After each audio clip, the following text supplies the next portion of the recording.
Баршаларыңызға қайырлы күн қыздар, менің каналыма тіркеліп лайк басуды ұмытпаңыз.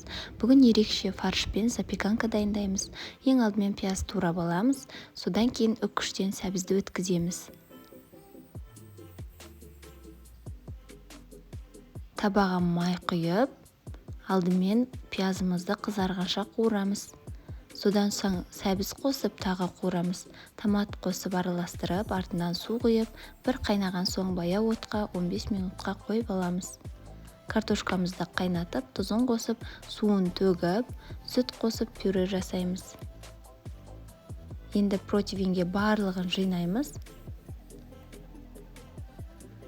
Ең алдымен фаршты бір келкі жайып, оның үстіне қуырылған пияз бен сәбізді салып, жайып шығамыз.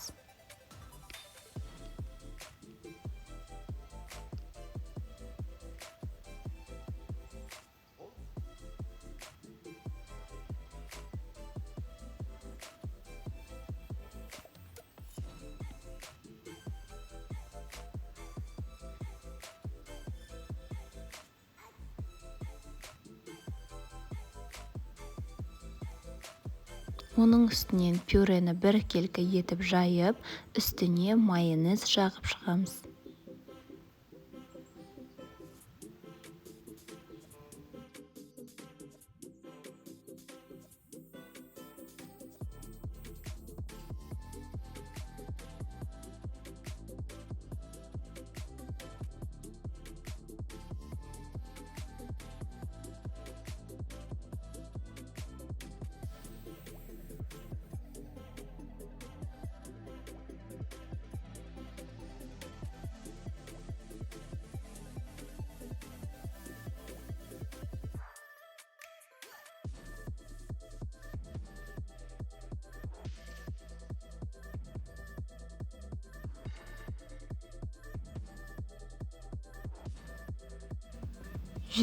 градуста қызып тұрған пешке 30 минутқа қоямыз.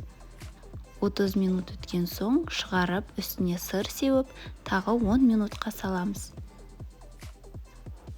Осымен запеканкамыз дайын. Соңына дейін менімен болғандарыңызға рахмет. Сіздермен болған мен Жадыра. Астарыңыз дәмді болсын.